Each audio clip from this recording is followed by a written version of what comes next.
Yeah, because you look like Mong. Maybe many people like you. Really? I look like Hmong, so people like me. And you speak Vietnamese, and people also speak Vietnamese. Really? Really? Wow, so that'd be perfect. That'd be perfect, yeah. Maybe many people like you at that 15. Really? Wow. Does such a place really exist in this world? A place where girls fight over me? I'm traveling 200 miles away from Hanoi towards Lao Cai, a border town, en route 20 additional miles to my final destination of SAPA. Hey look, it's true! This mob was already fighting to get a piece of me.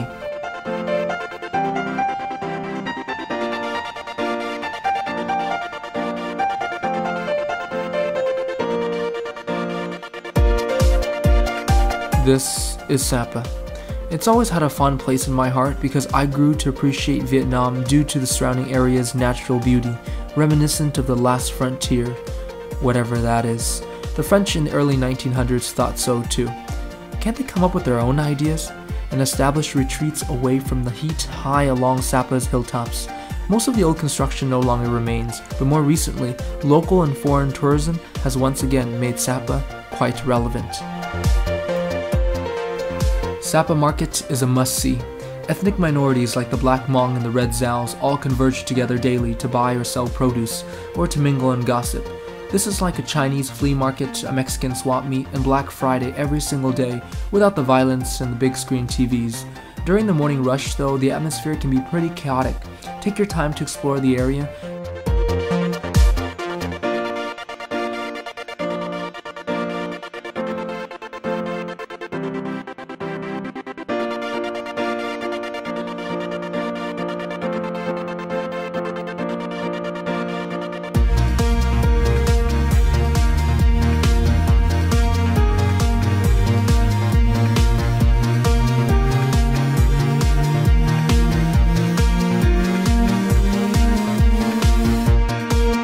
If you're hungry, the lower levels of the market offer a wide assortment of noodles with various animal organs. Because real men eat ovaries. I eat ovaries.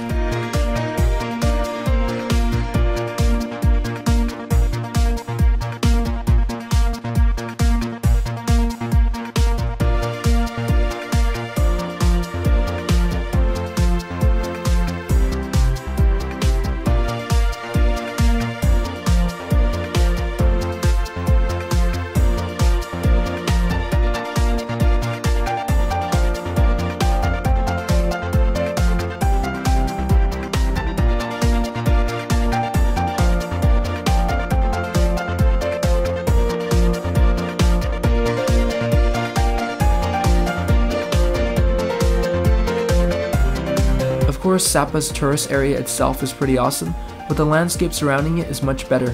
If this wasn't already awkward enough for these pigs, after breakfast I decided to start on an aimless trek without any sense of direction. Speaking of direction, I ran into some members of my favorite boy band. You're part of this travel log now, you know that, right? So you can get very, very famous very, very soon. What's your name, man? This guy can actually communicate with animals, while his brother can... Hey guys! Yeah, his brother can do lots of things, like jump on rocks and stuff. So together for the rest of my quick stay in SAPA we hung out, and I became their personal Hmong tour guide, but only after begging them and following them around and trying to sell them things for an hour.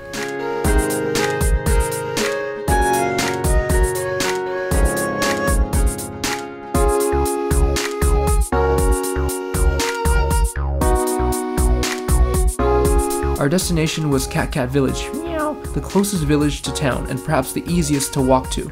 Some people might argue that it's touristy and that it doesn't offer a real glimpse into the lives of the minorities, but I completely disagree.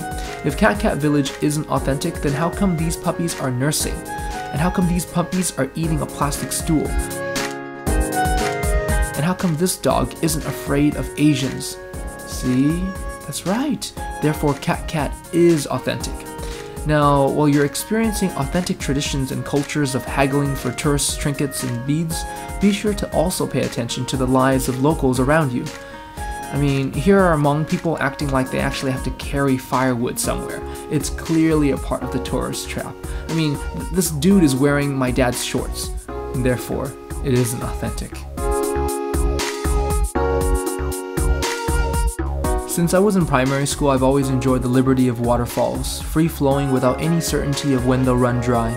My life is kind of like that now. I'm really unsure of when this journey will end, but as a semi-adult now, I've realized that waterfalls are only good for one thing: dramatic scenes of running away from them for no reason but to make it appear as if I was really rich with multiple cameras. Just go with the flow, guys. I never thought I'd be this free. I also never thought there would be HBO this high in the mountains. Yeah, even the Mongs need their dose of Games of Thrones. Wait, are you guys serious? My British dialect from London is not proper? No, No? I sound just like you guys right now. we're not from London. Okay. We're from Manchester. Northern England. Yeah, sure. Speaking of Hobbit adventures, meanwhile, Frodo, Sam, and Asian Golem continued their quest to Mount Doom in Mordor.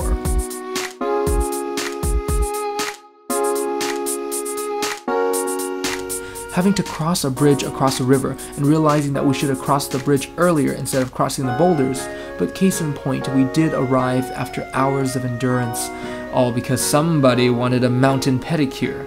And for once, I didn't have to give it. Cái này là cái gia vị bí mật phải không? Dạ Gia vị bí mật phải không? không ạ. Dạ, Tiền dạ. đánh giản tiền đến. Gia vị bí mật bỏ vô thuốc làm thuốc luôn. Không ạ. Biết tiếng Việt không? What? Không biết.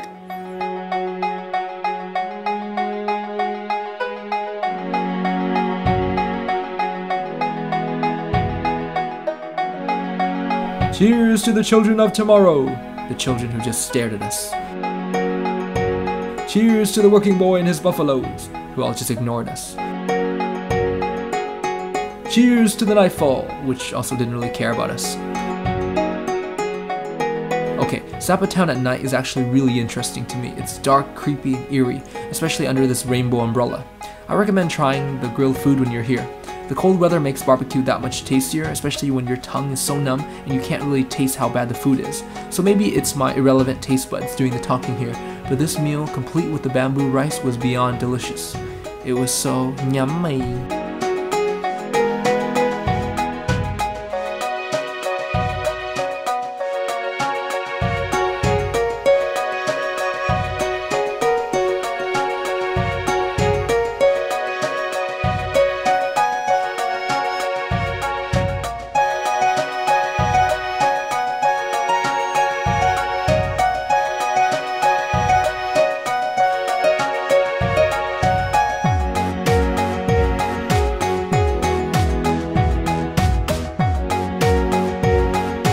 The Silent Hill fog treatment made us even hungrier.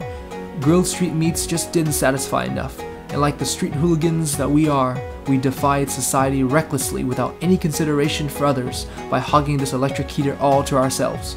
I hate it when tourists come to a foreign country and only eat food that they're used to, so we were determined to try some authentic Vietnamese cuisine, so we opted for some Italian pizzas. It came to me, it hit me. Yeah, we were 3 dudes eating pizza under candlelight. But I had remembered that I made a promise to trek deeper into the mountains, but it wasn't a promise to people or to May, this Hmong friend I promised to visit again, nor was it a promise to the twig-eating mountain children, nor was it a promise to me. Climbing mountains surely isn't for everyone. You're cut off from all communication with the outside world, especially since roaming charges up here would be really expensive. It was a promise to this panda. And don't you dare tell me it's just a buffalo eating bamboo.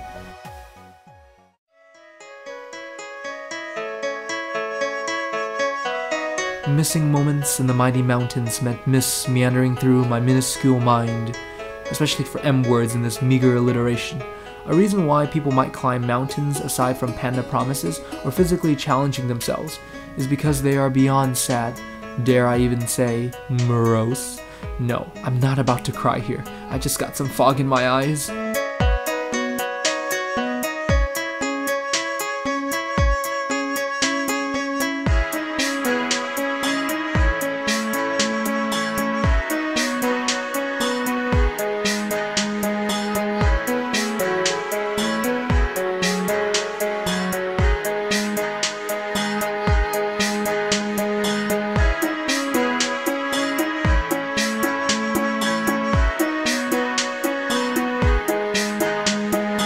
The rolling mists and the fog rolling through the brisk air made every step uncomfortable but also enjoyable.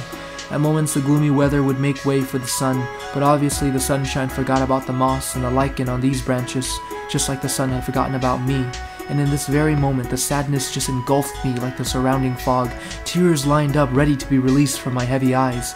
I didn't want the Hmong lady to laugh at me though, so I imagined that I was far, far away from home, on some mountain in the far away frontiers of northern Vietnam, on a trek far away from SAPA. There wasn't anything to be sad about, really. I had it all. There was bamboo, boulders, British brothers. What more do I need? Maybe a certain bogan.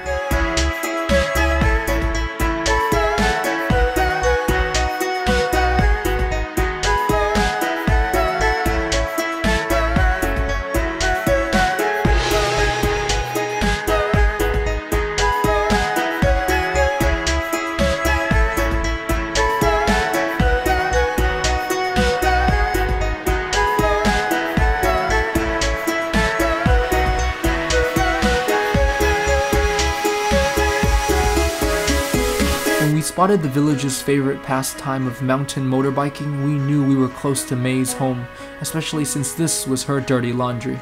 4 years ago I met May and did the same trek. I also wore an Orioles cap, the exact same kind of Lakai shoes, an Osprey backpack. I also filmed the journey, and yet I felt like I've changed so much since then, especially because I only fell on my face 4 times today instead of 10 times like 4 years ago.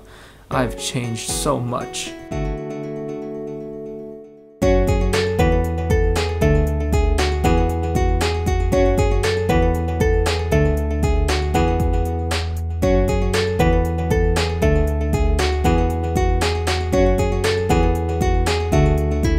At May's house, finally, after 4 hours in the elements, we rested and mingled with her children while dinner was being cooked by her husband. We tried our best to keep warm. We told stories of the past and of our travels. The downtime was a chance for peace and quiet finally, because during the climb I kept complaining about how I hated climbing. I reread my words written in May's logbook 4 years ago, only to realize that I couldn't read my own writing. As the sun was setting, the mountain air grew chilly enough to freeze my fingers and toes. Oh yeah, and my heart too. But you don't care, so let's just eat. Now, Hmong food isn't widely known throughout the world. I mean, this lavish meal isn't a typical daily dinner for them. So yes, this was a pretty authentic Hmong household with HPO, but was the way we were being treated authentic? Absolutely. The quality and quantity of the food was because we were there as guests. And I must say that Hmong people are quite friendly. They're not afraid to wave back or to start a conversation. And I've always said this, that there's a little Hmong in all of us, probably more in me than most people.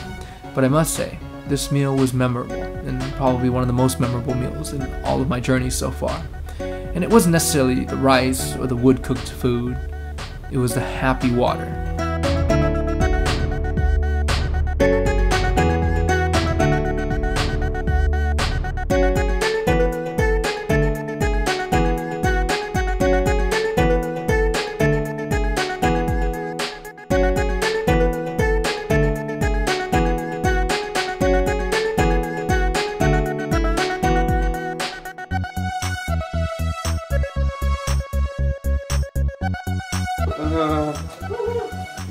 That's me. I thought she was my soulmate. I thought she was the one. She was the one. Oh, I like girlfriend. What are you talking about? You think girlfriend was a girlfriend not like you? Exactly. Why don't they like me? Because I have problems. It ain't no SAPA mountain high enough can solve those problems.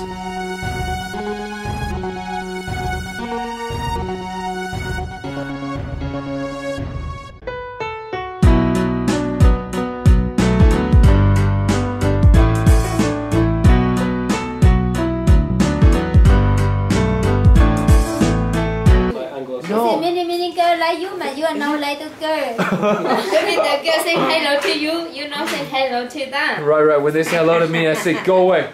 Go away? Yeah, I say, I'm Kale, go away. I'm Kale, I'm famous. Kale.net.